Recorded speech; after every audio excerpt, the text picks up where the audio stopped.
Tá no acampamento, Francisco? Sim. É? No acampamento. Nossa. Eu vou tirar minha sandália. É uma fogueira, Francisco? Uhum. Que legal, hein? Você que inventou. E o que que tem aí dentro dessa barraca aí? Meus filhos Ah, e algumas coisas pra comer. olha, Tem quem, Bob Esponja. quem é seu amigo aí?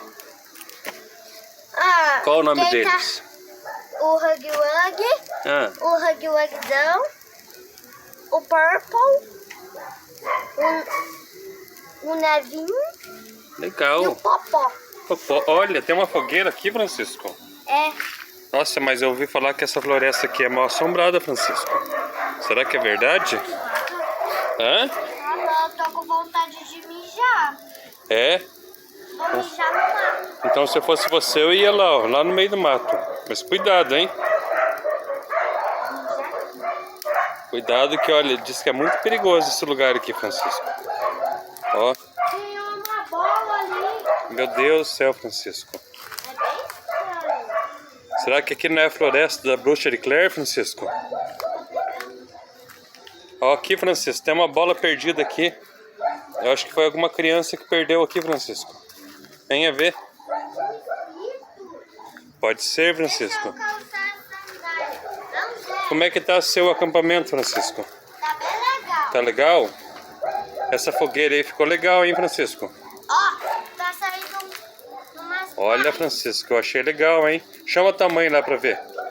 Tua mãe tá lá perto da casa, na floresta. Tem um inseto aqui. É? Como é que tá aí dentro da casa? Você trouxe algum alimento pra você comer? Aham. É? Então pegue aí. O que que você trouxe? Toddy. Da Bob Esponja? Suquinho de Bob Esponja. É legal, hein? Olha, é bem confortável essa tua cabana aqui, hein? A gente precisa da coberta pra esquentar o corpo. Mas você pode esquentar no fogo, Francisco. Ó, ficou bonita a sua fogueira aqui, hein? Mas eu falo assim, pega a coberta que esquenta mais. Francisco, mas eu achei que essa fogueira ficou bem legal, hein? Eu acho que vai espantar os animais aqui da noite, hein? É?